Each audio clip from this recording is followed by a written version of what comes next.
রাম নারায়ণ রাম। সংসারের বাধা বিঘ্ন, রোগ শোক মানুষকে ব্যতিব্যস্ত করে ফেলছে।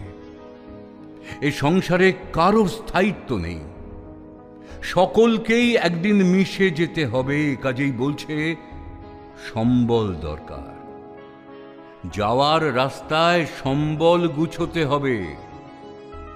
তুমি কোথা হতে এসেছো, কোথায় যাচ্ছ, কিভাবে এসেছো, কিভাবে যেতে হবে জানতে শেখো।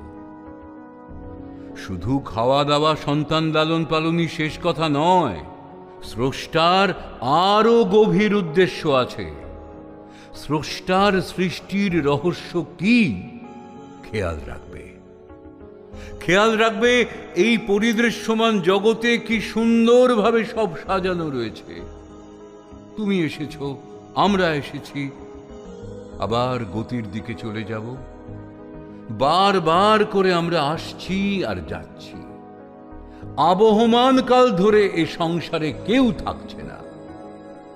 পিতা ছিলেন, ঠাকুরদা ছিলেন, তারাও চলে গেছেন। আমরাও এসেছি, চলে যাব সেই বিরাটের পথে।